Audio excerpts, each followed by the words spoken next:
You know what absolutely infuriates me? When a billion-dollar company takes something perfect and destroys it for absolutely no reason. And that's exactly what WWE has been doing for years. They've systematically dismantled everything that made professional wrestling magical, profitable, and actually watchable. Today, we're exposing the 10 most destructive, most idiotic, and most insulting changes WWE has ever forced down our throats. And trust me, by the end of this video, you're going to be just as angry as I am. So drop your most heated opinion in the comments right now. Which WWE change made you want to throw your TV out the window? Number 10. The PG era sanitization. Let's start with the change that sucked the life out of WWE, the infamous PG rating. In 2008, WWE decided to go full family-friendly, and what did we get? Watered-down storylines, scripted promos that sound like robots talking, and absolutely zero edge or danger. Remember when Stone Cold Steve Austin poured cement into Vince McMahon's Corvette? When The Rock verbally destroyed his opponents with savage promos? When blood meant something? All gone. The Attitude Era drew millions because it was unpredictable, dangerous, and felt real. Now we get recycled catchphrases and wrestlers who sound like they are reading from a corporate PowerPoint presentation. The irony? WWE stock price loves the PG era, but longtime fans feel completely alienated. Here's a trivia question for you. What year did WWE officially transition to a PG rating? Drop your answer in the comments below. Before we continue, we have a quick request for you. We are constantly working to improve our content to earn your love and support. That's why we would truly appreciate it if you could take a moment to leave a like on this video, subscribe to the channel, and hit the bell icon so you never miss an update here on Wrestling Zone Insider. Number 9. Killing off manager roles. Remember when Bobby Heenan, Jimmy Hart, Paul Bearer, and Miss Elizabeth made superstars legendary? WWE systematically eliminated the manager role, and it's been a disaster. Managers gave depth to characters, helped wrestlers who couldn't talk, and created incredible storylines. Not every wrestler can cut a 15-minute promo, and that's okay. Look at Paul Heyman with Brock Lesnar. That's the proof that managers work. But WWE refuses to create more manager positions. Instead, they force everyone to talk, even when they are terrible at it. This has buried countless talented wrestlers who could perform in the ring but struggled on the microphone. It's creative malpractice. Number 8. The overdependence on part-timers. Here's something that makes my blood boil. WWE constantly pushes aging part-timers over their full-time roster. Goldberg comes back and squashes The Fiend in minutes. The Rock headlines WrestleMania over guys who work 300 days a year. This tells the audience that their current roster isn't good enough, which is absolute garbage. These part-timers take main event spots from wrestlers grinding every single week. Sure, nostalgia pops ratings temporarily, but it creates zero new stars. When Goldberg beat Kevin Owens for the Universal title in 2017, it told everyone that decades-old wrestlers matter more than today's talent. It's disrespectful and short-sighted. Number 7. The wildcard rule and brand split failures. WWE can't commit to anything. They create a brand split, then immediately violate it with the wildcard rule. In 2019, they said only 3 superstars could cross brands, then within weeks, half the roster was appearing everywhere. What's the point of separate brands if there's no exclusivity? This kills storylines, confuses audiences, and makes everything feel meaningless. The original brand split in 2002 created stars like Batista, John Cena, and Randy Orton because they had to push new talent. Now,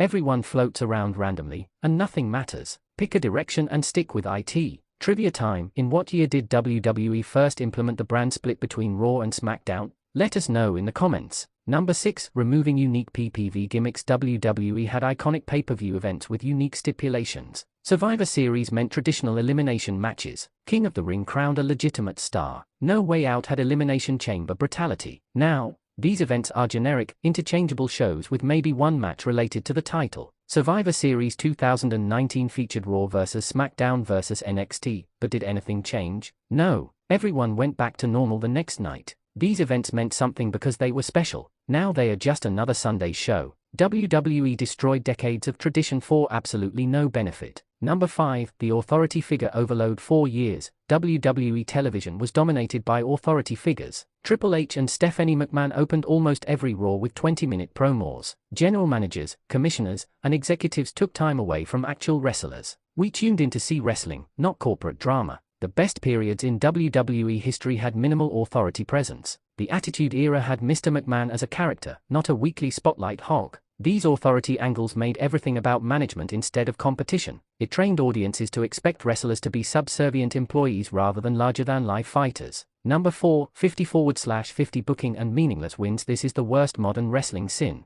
WWE books wrestlers to trade wins constantly, making nothing feel important. Wrestler A beats Wrestler B, then next week Wrestler B wins the rematch. Why should fans care about wins if they are immediately negated? This creates apathy. When everyone beats everyone, there's no hierarchy, no stakes, no reason to invest emotionally. Compare this to how WWE used to protect finishers and winning streaks. Now, champions lose non-title matches weekly. It's creative bankruptcy disguised as parity. This single issue has damaged more careers than almost anything else. Number 3, scripted promos killing authenticity. WWE micromanages every word wrestlers say, and it's killing their personalities. Wrestlers get scripted promos with corporate buzzwords, recycled phrases, and dialogue that no human would actually say. This makes everyone sound identical and robotic. The greatest promos in history were bullet points, not scripts. Stone Cold, The Rock, Mick Foley, Centimeter Punk, they knew their character and spoke naturally. Now wrestlers memorize corporate-approved scripts and deliver them like hostages reading demands. When wrestlers sound fake, audiences disconnect immediately. Let them be human.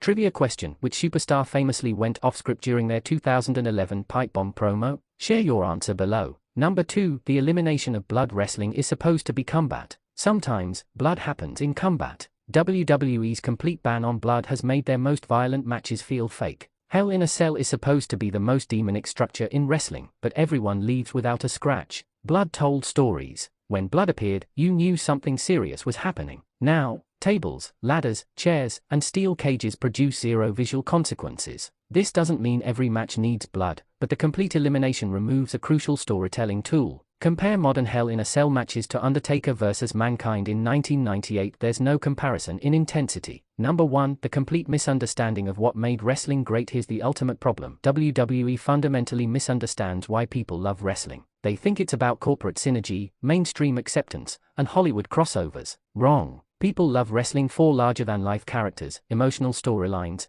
and athletic competition that feels real. WWE prioritizes everything except wrestling. They focus on social media metrics, celebrity appearances, and brand partnerships while their storytelling becomes increasingly convoluted and unsatisfying. They announce match results before the show, they telegraph obvious outcomes, and they ignore fan reactions when it doesn't fit their predetermined plans. The most successful wrestling periods happened when WWE listened to audiences and created stars. Stone Cold Steve Austin wasn't in the corporate plan, fans demanded him. Daniel Bryan had to be forced into the WrestleMania 30 main event because WWE refused to acknowledge reality. This disconnect between what WWE wants and what fans want is the root of every problem on this list. So there you have it, the 10 worst changes WWE has ever made. These decisions have cost them millions of viewers, countless potential stars, and the respect of hardcore wrestling fans. But here's the question that matters most: can WWE actually reverse these changes, or are they too far gone? Drop your thoughts in the comments. Which change on this list makes you the angriest? What would you change about modern WWE? And if you're as frustrated as we are, make sure you share this video with every wrestling fan you know. They need to hear this. And remember, we're here every week breaking down the real stories behind wrestling, so make sure you're subscribed to Wrestling Zone Insider with notifications turned on.